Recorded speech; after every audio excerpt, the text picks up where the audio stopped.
Peace be with you. Friends, our first reading for this weekend is taken from the magnificent 62nd chapter of the prophet Isaiah. The prophet is speaking of the return of Israel from its desperate exile in Babylon. After years of suffering and degradation, the people are coming home, finally, to Jerusalem. Now here's what Isaiah says. Nations shall behold your vindication, and all kings your glory. You shall be a glorious crown in the hand of the Lord. No more shall people call you forsaken or your land desolate. See what he means here. The shame of Israel will be removed. How shameful that was for them. They were the chosen people, the special race, and they were conquered and exiled. And all the world will see the beauty of God's people. Then we find these extraordinary lines. Listen. Indeed, the Lord will delight in you and make your land his spouse. As a young man marries a virgin, your builder shall marry you. Now, friends, I think in many ways, all of biblical spirituality is contained in those striking words. The one who made the universe, the great builder, the architect of the cosmos, will do what? He will marry his people. He will share his life, the richness of his being with them. He will allow them to participate in his own life. He will make your land his spouse. He will marry this nation. Now I say it's a summation of biblical spirituality because here is the uniquely biblical view of God. This is no distant deist God winding up the universe and letting it go. This is no blind force or cosmic energy. I just saw the movie Avatar last weekend, which is visually a very striking movie, but there's a strong theology in it too. Don't be beguiled by it. It's the same theology you find, for example, in Star Wars. It must be the Hollywood-approved spirituality, and what it is a kind of grand nature mysticism. This energy that runs through and connects all things. Well, that's fine. There might be such an energy. But if there is, it's a creature. And it is not the personal God of the Bible. That energy is finally indifferent to us.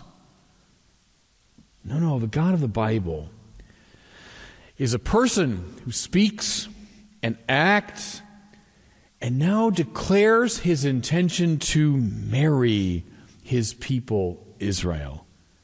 Extraordinary, isn't it? Extraordinary. Neither deism nor nature mysticism, but a richly personal biblical view of God. Okay.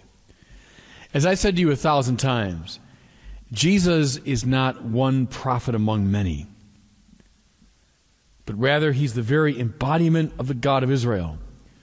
Jesus consistently speaks and acts in the very person of God. Therefore, we should not be surprised that motifs of marriage and wedding come up frequently in his ministry. We see it now in the Gospel of John. And here's our gospel for today, that unforgettable story of the wedding feast at Cana.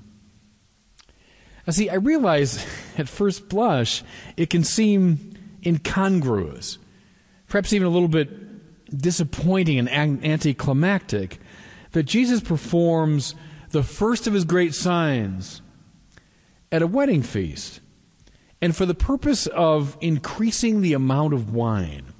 You might think, well, couldn't he have chosen a more dramatic or more appropriate sort of setting, really helping people with a desperate physical problem or whatever it is? What we have is Jesus helping people to celebrate their wedding by increasing the amount of wine. But against the Old Testament background that I've been sketching, this, in fact, seems altogether appropriate. that the miracle would take place at a wedding, and it would involve the increase in wine. Look, Jesus is, in his very person, the marriage of divinity and humanity. In his very person, he's the wedding of heaven and earth. On the biblical reading, sin is a kind of divorce. Think of C.S. Lewis's book called The Great Divorce. Sin is a breakup of the marriage that God has wanted with his people from the beginning. How wonderful, therefore, how appropriate that when the Messiah, who is himself the wedding of heaven and earth, makes his first public manifestation, it is at a wedding. Now, what do we hear as the narrative unfolds? Jesus' mother is the first to speak in John's telling of this story. She says very simply, very directly, they have no more wine. Now, since we're dealing here with John's gospel, we have to approach everything on a number of different levels. On the surface level, the basic narrative level, she is indeed commenting on a social disaster. Running out of wine at such a party would have been profoundly embarrassing. I've told you before, weddings in Jesus' time would go on for days at a time. You run out of wine, well, people will just drift away. It would be a great social faux pas for this young couple. So Mary's asking Jesus to do something very practical to make things better. But if that's all there is to it, if we read the reading just at that level, we might be justified in seeing it as a bit of a letdown. I mean, is Jesus just being used here for practical purposes? No, we have to go deeper. Wine in the Bible is a symbol of the exuberance and intoxication of the divine life. When God is in us, we are lifted up, rendered joyful, transfigured. Our minds and our hearts are renewed. Think of the effect that good wine has on you, that intoxicating, uplifting effect. Well, that's the power of the divine Spirit operating in you. Think of a great eschatological vision in the prophet Isaiah. The prophet imagines God's holy mountain, where all the tribes go up. God's holy mountain, which is a place of peace. They'll beat their swords into plowshares and their spears into pruning hooks.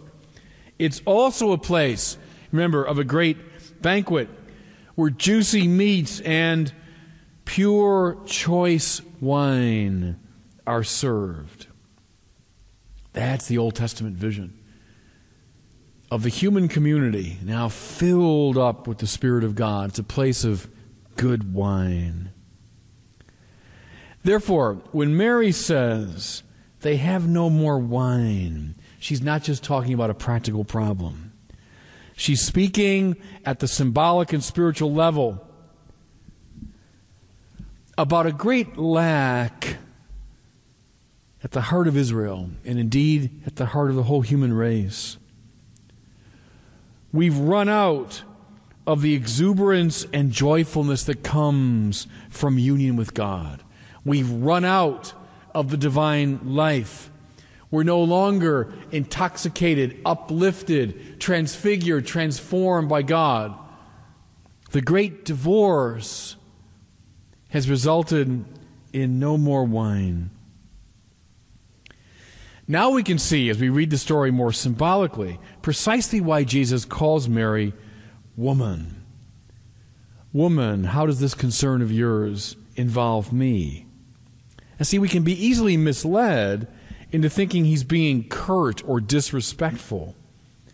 No, he's addressing her with the title of Eve, the mother of all the living, the archetypal woman of the Old Testament. Now Mary is the archetypal woman of the New. She will be the spiritual mother of a renewed humanity, as Eve was the mother of the fallen humanity.